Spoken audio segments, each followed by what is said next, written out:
व्यक्ति अपने मन की गांठों को खोलने में सफल हो गया, उसके लिए मोक्ष है। और जिसके भीतर अभी भी, अच्छा आप लोग गन्ने का जूस तो पीते होंगे ना? बचपन में सबने गन्ना चबाया है यूं दांत से छील करके, याद है? वो दिन अब गए, है ना? पर अपने बचपन में सब ने वो गन्ना लाते थे, गांव में से आता था, और वो बैलगाड़ी में से पीछे से यूं, क्या बोले बोले सबने खींचे में ओ कि बैलगाड़ी वाले बेचारा लेकर जाता था, और छोरे यूं गन्ने खींचते थे और फिर उसके 2 टुकड़े करते थे और फिर दांत से छोल छोल के खाते थे, और फिर दांत से क्या तोड़ तोड़ के खाते थे। पर मैं आपको कैसे बताऊं, उस गन्ने में हर 6, 7, 8 इंच पर एक इतना सा भाग होता था जिसे हम तोड़कर फेंक देते थे, चूसते भी नहीं थे, क्योंकि हमें पता था उसमें एक बूंद रस नहीं होता है। याद करो उस भाग का नाम क्या था? गन्ने की गांठ। मैं आपको जीवन का पाठ पढ़ाते हुए, संबोधि साधना आपको जीवन का यही पाठ पढ़ा रही है। जैसे गन्ने के गांठ में एक बूंद रस नहीं होता, वैसे ही जिसके मन में गांठ होती है उसकी जिंदगी नीरस हो जाती है। इसलिए ध्यान करने से पहले, संबोधि में उतरने से पहले, योगा करने से पहले, प्राणायाम करने से पहले, ध्यान की लंबी बैठक, मंत्र ध्यान, ओंकार ध्यान, संबोधि ध्यान करो या विपश्यना ध्यान करो, कोई भी ध्यान करो, उससे पहले एक काम करना जरूरी है, और वह है मन की गांठ खोलना जरूरी है। अगर ये ना खुली तो जीवन भर ध्यान करते रहोगे, पर परिणाम शून्य का शून्य बना रहेगा। पहला मैंने मंत्र दिया, राड मत करो, लाड करो, और दूसरा मैं क्या दे रहा हूं? गांठ मत बांधो, मत बांधो। जहां रहो वहां ऐसे रहो कि सब तुम्हें प्यार करे। बोलो, जहां रहो वहां ऐसे रहो कि सब तुम्हें प्यार करे। जहां जाओ वहां ऐसे जाओ कि सब तुम्हारा इंतजार करे।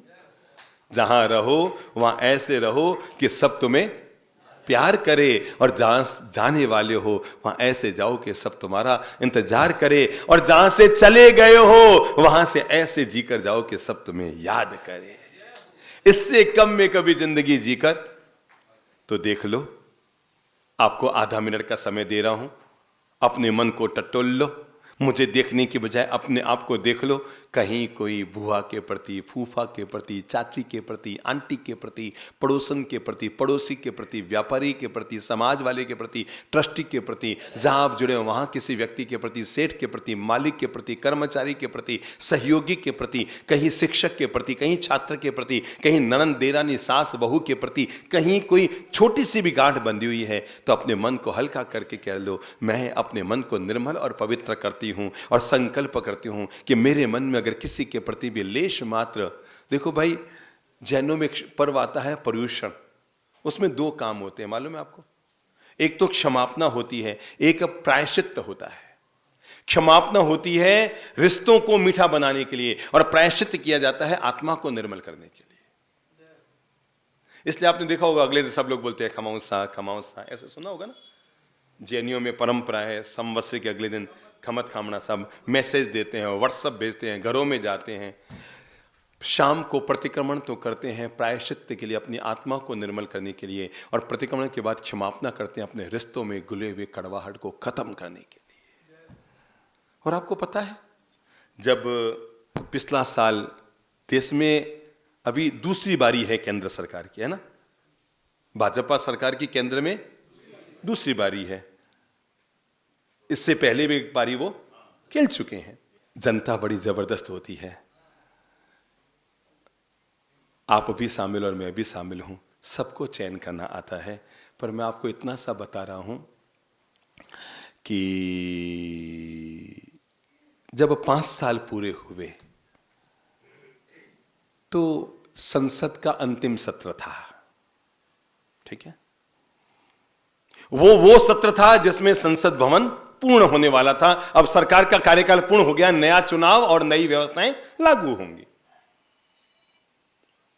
तो अंतिम सत्र में देश के महान गौरव में प्रधानमंत्री नरेंद्र मोदी ने अपना भाषण दिया था, और भाषण देते हुए, अपना उद्बोधन देते हुए अंतिम वाक्य उन्होंने कहा था, जो शायद इस देश के राजनीति के इतिहास में पहली बार ऐसा संसद भवन में हुआ होगा।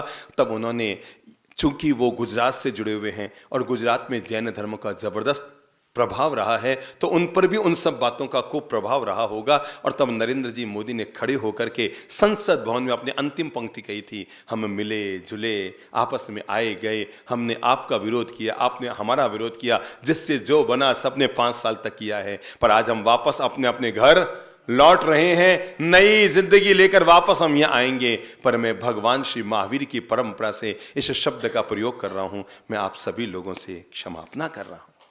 क्या कर रहा हूं? क्षमापना कर रहा हूं। हमारे किसी वचन व्यवहार ने आप में से किसी का दिल दुखाया हो तो मैं क्षमा मांगता हूं। लोगों को लगा कि चुनाव के बाद नरेंद्र मोदी जीतेंगे, मैंने उसी दिन तय कर लिया, जे नमे ते सहु ने गमे, उसकी जीत तो उसी दिन तय हो गई।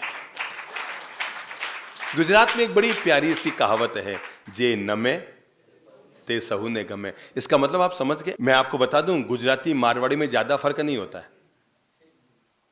जिसके घर में 1 किलो लोट यानी आटा, 1 किलो आटे में 30 रोटी बनती है और आटा खत्म, उसका नाम मारवाड़ी। जिसके घर में 1 किलो आटे में 50 रोटी बन जाए तब भी आटा बचा रह जाए, उसका नाम गुजराती। बस एना नहीं, વધારે के फर्क नहीं, ठीक है ना? समझ लो, 1 किलो लोट એટલે આટા, तो 1 किलो लोट में जे 30 रोटी थाय तो एनो नाम શું? मारवाड़ी।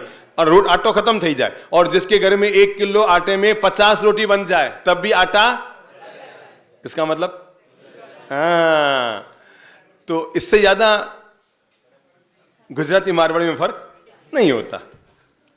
पर वाक्य बड़ा जोरदार है, जे नमे ते सहु ने गमे।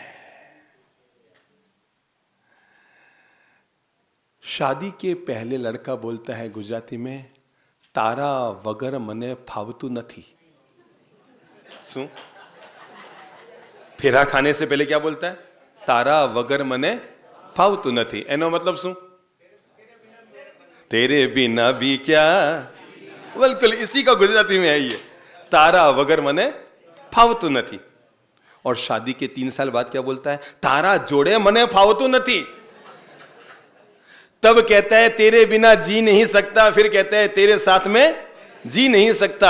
मैंने कहा ना, जिंदगी मोड़ लेती रहती है, लेकिन इस मुड़ती हुई जिंदगी में अगर इंसान दूसरा तीसरा ये संकल्प कर ले, मैं कभी भी किसी के प्रति भी क्या गांठ नहीं बांधूंगा।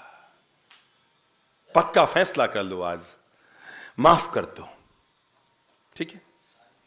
माफी मांग लो। ये 2 इतने महान मंत्र हैं जीवन जीने के, जो हजार हजार खुशियों से जिंदगी को भर सकते हैं।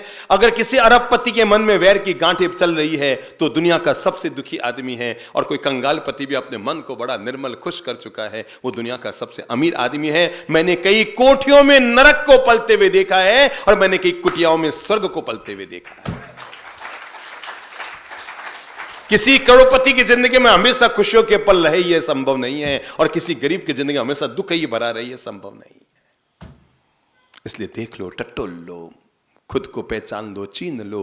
कहीं भूल चुक कर किसी किराएदार के आप रहकर आए थे, किसी किराएदार बनकर आप रहकर आए थे, किसी ऑफिस में आप रिटायर्ड होकर आ गए, और किसी से आपका कोई रह गया है। आज अपने मन को निर्मल कर लो। खामे मी सव्वे जीवे, सव्वे जीवा खमन तुम्हें, मित्ति में सब भूएसु वैरंग मजंग न के नहीं। खामे मी सव्वे जीवे, मैं सभी जीवों से क्षमा मांगता हूं, और सभी जीव मुझे क्षमा कर दे। मैं अपनी पत्नी से भी क्षमा मांगता हूं, मैं अपने बच्चों से भी क्षमा मांगता हूं, मैं अपने पड़ोसी से भी क्षमा मांगता हूं, मैं अपने साला साली से भी क्षमा मांगता हूं, मैं अपने व्यापारियों से भी क्षमा मांगता हूं, मैं अपने शिष्यों और गुरुजनों से भी क्षमा मांगता हूं, मैं अपने जो मेरे परिचित लोग हैं उनसे भी क्षमा मांगता हूं, क्योंकि पता नहीं किसी के साथ मेरी कब गांठ बंध जाए। भगवान श्री महावीर का एक प्यारा आगम है जिसका नाम है कल्पसूत्र। क्या नाम है? कल्पसूत्र।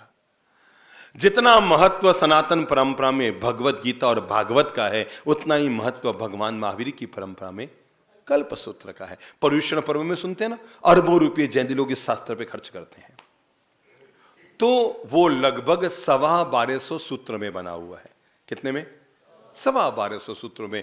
और उसके जो अंतिम सूत्र जब आता है तो उसमें भगवान ने कहा है, खमी अवम खमावी अवम उव संयमम उव समावयवम कि धर्म क्या है, अध्यात्म क्या है, साधना क्या है।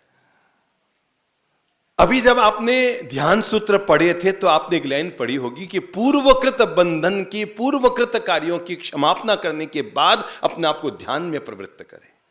ठीक है ना? तो भगवान ने कहा है खम्यवम खमावियवम।